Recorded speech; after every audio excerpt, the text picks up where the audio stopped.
Bienvenidos a Rostros y Voces, las entrevistas con los personajes que son noticias en la Iglesia de América Latina y el Caribe. Hoy me acompaña Patricia Hualinga, líder quichua de la Amazonía ecuatoriana. Bienvenida, Patricia. Muchísimas gracias, buenas tardes. Patricia, ¿quiénes son los quichua?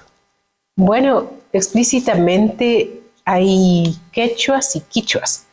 En nuestra zona le llamamos quichua porque somos amazónicos. Y yo soy del pueblo Sarayaku, que es de habla quichua y que se encuentra en el centro sur de la Amazonía de Ecuador. Mi pueblo es conocido por su lucha, resistencia y porque ha logrado crear una jurisprudencia mediante una sentencia en la Corte Interamericana de Derechos Humanos. Entonces, por eso es conocido el pueblo de Sarayaku.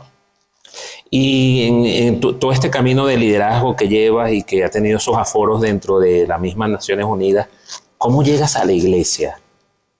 A la iglesia llego por invitación de la Red Eclesial Panamazónica.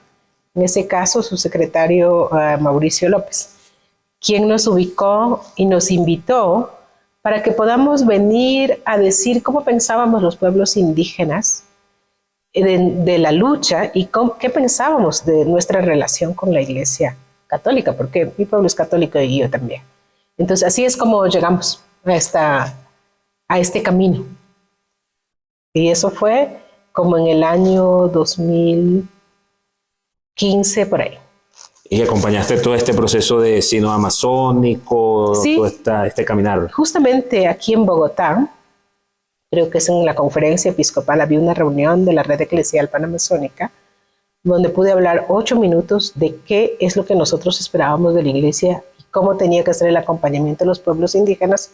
Hemos logrado ir coordinando poco a poco, he participado como observadora en el sínodo y hemos estado caminando juntos. ¿Y qué tal esa experiencia de estar observadora en el sínodo? De hecho, conversaste con el Papa Francisco. ¿Cómo fue esa experiencia? Fue una experiencia muy interesante y sobre todo muy emocionante porque no todos creo que en este mundo pueden asistir a un sínodo de la iglesia y más en la iglesia junto al Papa Francisco.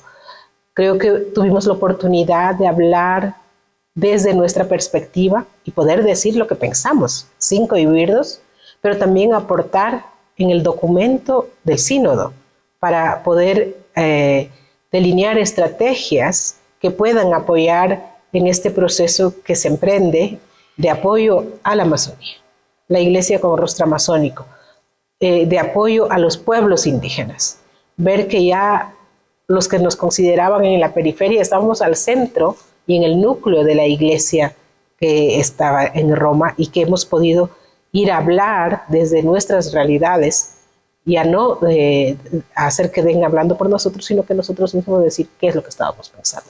Y fue muy importante porque nuestras voces han quedado plasmadas en el documento y ahorita se está trabajando también para aterrizarlo en territorio. Actualmente fuiste nombrada vicepresidenta de la Conferencia Eclesial de la Amazonía. ¿Cómo has recibido este nombramiento, este cargo, esta responsabilidad?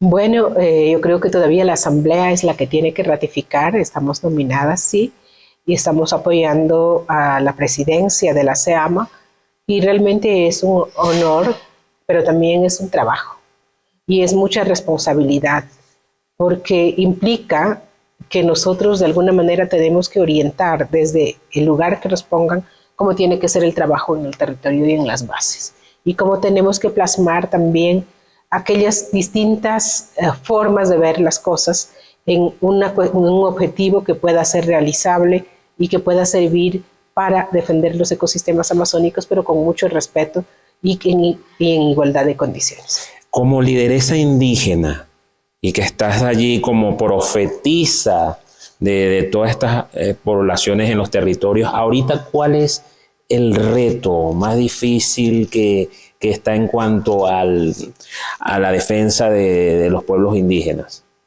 Bueno, nosotros continuamos luchando y haciendo frente de resistencia en el territorio. Y cuando me refiero a nosotros, me refiero a los pueblos indígenas. Yo creo que desde la jerarquía eclesial han dado el visto como para que avancen las estructuras de la iglesia. A pesar de que mi obispo es muy bueno y ahora es presidente de la red eclesial panamazónica, pienso que hace falta mucho en los otros obispos que se empiecen a comprometer realmente del trabajo que se requiere para responder a los territorios amazónicos. Ese es un gran reto que se va a tener que avanzar porque ese es necesario. Eso. La gente va a tener que sentirse acompañada, escuchada, y ese es un reto. Para mí como indígena, el reto es confluir la visión de los pueblos indígenas con la iglesia con un objetivo común, que es la defensa de la Amazonía, pero también en ver las diferencias. Por ejemplo, nosotros somos católicos y no hay ningún inconveniente, pero hay otros que tal vez no son católicos. Entonces, ahí confluir puntos comunes que nos puedan permitir avanzar en esta defensa territorial. Mencionabas ahorita a Monseñor Rafael Cobb, obispo de Puyo, que por decir allí, como dices, tu obispo. Ahora, en cuanto a tu liderazgo como mujer, ¿qué tareas crees que están pendientes dentro de la iglesia con respecto al protagonismo de las mujeres? Lo decía la Asamblea Eclesial, lo dice el documento final del Sínodo Amazónico, y bueno, y sigue estando latente ese tema. Sí, yo he trabajado más, tal vez no tanto dentro, pero sí con las compañeras que están trabajando en las comunidades y que no han tenido esa posibilidad de hacer escuchar su voz, para que puedan empezar a hablar desde sus sentimientos, desde sus propias formas. Inclusive hemos sido bastante críticas con las mismas organizaciones que no les han dado esos espacios o no les han permitido estar en esos espacios, pero siempre han estado en la lucha y en la resistencia y con visiones claras, con aportes profundos. Entonces lo que nosotros estamos haciendo es posicionar en esos espacios a las mujeres, su vocería, su liderazgo, pero también sanar aquellas heridas profundas que acarrean las mujeres, ya sea por maltrato, ya sea porque han sido marginadas. Y estoy refiriéndome al contexto indígena. O sea, si las mujeres exigimos respeto dentro del contexto social occidental, es mucho peor dentro del contexto indígena. Entonces estamos tratando de que todas esas desigualdades puedan ser respondidas y las mujeres empiecen a germinar de una forma que sean un aporte fundamental en todo este proceso. Y ya hemos logrado empezar, que es lo importante, pero vemos que nos falta muchísimo trabajar en estos espacios. Y ahora, ¿cómo los pueblos indígenas están viendo el camino sinodal que ha convocado el Papa Francisco hasta 2024? Yo creo que los que están más cerca de la iglesia lo estamos entendiendo bastante bien, de que este es un camino que hay que hacerlo para avanzar. Algunas organizaciones, y eso es una de las cosas, tenemos que confluir en puntos comunes. Y el punto común que yo me refiero es el punto de defensa de la Amazonía. Porque podríamos cometer el error de decir, ¿saben qué? Esta es una nueva forma de evangelización. Y eso sería un grave error si hablamos de la defensa de la Amazonía, porque podríamos generar resistencia. Y eso no es la espiritualidad está ahí, el respeto está ahí, las formas de expresión están ahí, y en base a eso tenemos que confluir los puntos. Si hablamos de la defensa de la Amazonía, de la defensa de derechos, de respeto a las culturas, yo creo que ese va a ser un punto que pueda abrir caminos. Y obviamente personas como yo y como otros que hay, podríamos hacer que esos puntos comunes puedan hacer que haya resultados buenos y que el sínodo que convoca el Papa pueda tener la diversidad tanto en opiniones, pero también en acciones, para que en el territorio pueda ser mucho más aplicable. Finalmente, tú hablabas de resistencias dentro de los pueblos indígenas, pero ahora las resistencias que están fuera, de los que ven a los pueblos indígenas y sus ritos como algo pagano, panteísta, ¿tú qué mensaje le puedes dar como hija también de Dios, como cristiana?